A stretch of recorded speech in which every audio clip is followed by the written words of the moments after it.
दोस्तों, अगर आप भी ऑस्ट्रेलिया को एक खतरनाक टीम मानते हैं तो हमारी इस वीडियो को लाइक जरूर कीजिएगा। दोस्तों, टी20 वर्ल्ड कप 2021 का फाइनल धमाकेदार अंदाज से जीतकर ऑस्ट्रेलिया की टीम ने पहली बार खिताब पर कब्जा कर लिया है। दोस्तों, एक शानदार फाइनल मुकाबले में ऑस्ट्रेलिया के शेरों ने कीवियों के पर कतर कर रख दिए हैं और एक तरफा अंदाज में मुकाबला जीत दिया। दोस्तों, फाइनल में डेविड वॉर्नर और मिशेल मार्श ने इतना धमाकेदार बल्लेबाजी का प्रदर्शन करके दिखाया कि कीवी टीम के गेंदबाजों के पास वापसी करने का कोई मौका ही नहीं रहा और एक बार फिर से आईसीसी टूर्नामेंट में केन विलियमसन की टीम को निराशा ही हाथ लगी। ऐसे में दोस्तों, इस फाइनल मुकाबले की पूरी हाइलाइट्स तो हम आपको बताएंगे ही, लेकिन उससे पहले आप सभी को क्या लगता है कि एरॉन फिंच की कप्तानी को 10 में से कितने नंबर मिलने चाहिए? इस बात का जवाब हमें नीचे कमेंट सेक्शन में जरूर दीजिएगा। दोस्तों, लगातार 2 सेमीफाइनल मैचों में एक हारा हुआ मैच जीतकर फाइनल में पहुंचने वाली दोनों टीमें ऑस्ट्रेलिया और न्यूजीलैंड के बीच में निर्णायक मुकाबले में कांटे की टक्कर होने की पूरी उम्मीद थी। पर दोस्तों, ऑस्ट्रेलिया ने फाइनल में बेखौफ अंदाज से खेलते हुए एक बार फिर से साबित कर दिया कि करो या मरो के मुकाबले में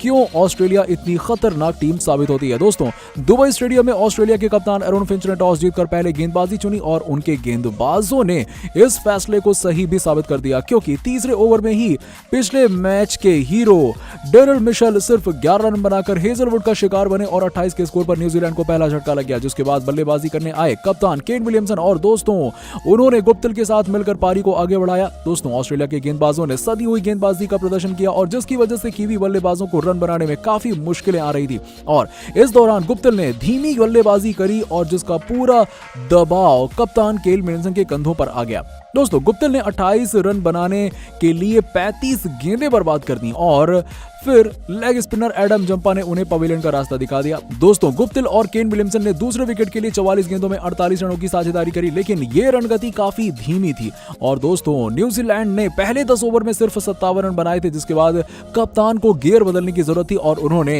एक एंड से आक्रमण करना शुरू कर दिया। दोस्तों, 13वें ओवर में विलियमसन ने मैक्सवेल को आड़े हाथों लेते हुए 2 गगनचुंबी छक्के जड़े और फिर दूसरे एंड पर खड़े ग्लेन फिलिप्स ने भी 15वें ओवर में एडम जंपा को रिमांड पर लेते हुए एक छक्का और एक चौका जड़ दिया और अब न्यूजीलैंड 15 ओवर में 2 विकेट खोकर 114 रन बना चुकी थी और अब आखिरी 5 ओवर में और तेजी से रन बनाने की जरूरत थी और केन विलियमसन ने आक्रामक रुख अपनाया हुआ था, जिसमें केन ने एक ही ओवर में ऑस्ट्रेलिया के दिग्गज गेंदबाज मिशेल स्टार्क के 16वें ओवर में 22 रन ठोक दिए और ऑस्ट्रेलियाई गेंदबाजों पर दबाव बढ़ा दिया। दोस्तों, इस दौरान विलियमसन ने ताबड़तोड़ अर्धशतक भी जड़ दिया, लेकिन फिर 85 रन बनाकर हेजलवुड का दूसरा शिकार बन गए, जिसके बाद जेम्स नीशम ने 7 गेंदों में 13 और टिम सिफर्ट ने 6 गेंदों में 8 रन बनाकर न्यूजीलैंड का स्कोर 20 ओवर में 4 विकेट पर 172 रन पहुंचा दिया। यानी कि दोस्तों, जहां पहले 10 ओवर में न्यूजीलैंड की टीम ने 57 रन बनाए और वहीं आखिरी के 10 ओवर में केन विलियमसन की कप्तानी पारी की बदौलत कीवी टीम ने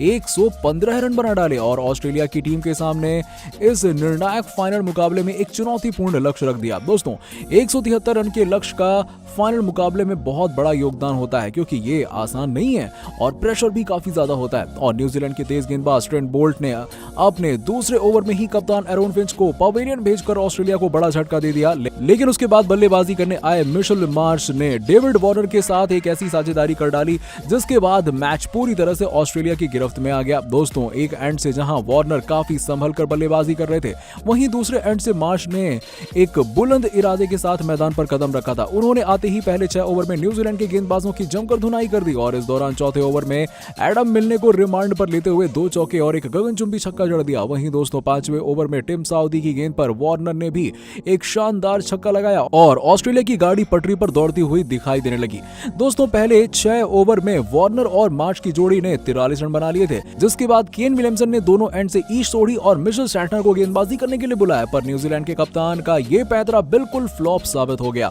क्योंकि 9वें ओवर में गेंदबाजी करने के लिए आए सोढ़ी ने एक ही ओवर में 2 चौके और एक छक्का जड़कर वार्नर ने 17 रन ठोक दिए, जिसके बाद ऑस्ट्रेलिया ने एक विकेट खोकर 77 रन बना लिए थे, जिसके बाद पहले 10 ओवर में ऑस्ट्रेलिया ने 83 रन का आंकड़ा छू लिया था और यहां से जीत के लिए 10 ओवर में 51 रन बनाने थे और जबकि 9 विकेट ऑस्ट्रेलिया के हाथों में थे। रही सही कसर नीशम ने 11वें ओवर में पूरी कर दी, जहां वार्नर और मार्श ने एक छक्का जड़ा और एक ही ओवर में 15 रन बटोर लिए और इसी ओवर में वार्नर ने फाइनल मुकाबले में अपना शानदार शानदार अर्धशतक पूरा किया, जिसके बाद 13वें ओवर में विलियमसन ने एक बोल्ट को गेंद सौंपी और उन्होंने वार्नर का बड़ा विकेट निकाल लिया, जिसके बाद लगा कि न्यूजीलैंड की टीम मैच में वापसी कर सकती है। लेकिन अगले ओवर में कप्तान विलियमसन ने एक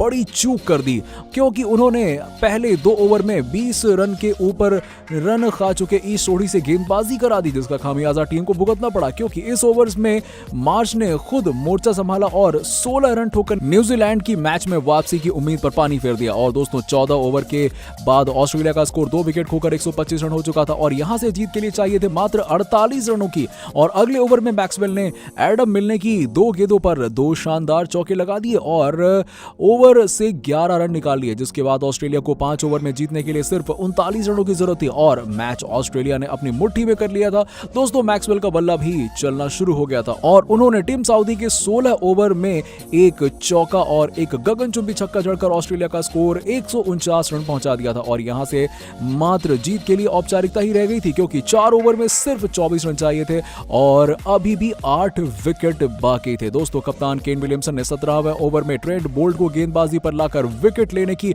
आखिरी कोशिश की, लेकिन दोनों ही बल्लेबाजों ने शानदार तरीके से उस ओवर को निकाल दिया। जिसके बाद 19वें ओवर की 5वीं गेंद पर मैक्सवेल ने एक शानदार चौका जड़कर ऑस्ट्रेलिया को पहली बार T20 वर्ल्ड कप का खिताब दिला दिया। दोस्तों फाइनल में man of the match Mitchell Marsh ने धमाकेदार बल्लेबाजी करते हुए 50 गेंदों में 6 चौके और 4 छक्कों की बदौलत 77 रन की ताबड़तोड़ पारी खेली, जबकि दूसरे एंड पर मैक्सवेल ने 18 गेंदों में 28 रनों की पारी खेली और ऑस्ट्रेलिया ने एक बार फिर से आईसीसी फाइनल में न्यूजीलैंड को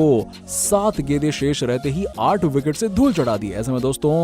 आपको क्या लगता है कि ऑस्ट्रेलिया की इस जीत को आप 10 में से कितने नंबर देंगे? इस बात का जवाब हमें नीचे कमेंट सेक्शन में जरूर दीजिएगा और ऐसी ही खबरों के लिए सब्सक्राइब कीजिए हमारे यूट्यूब चैनल को। धन्यवाद।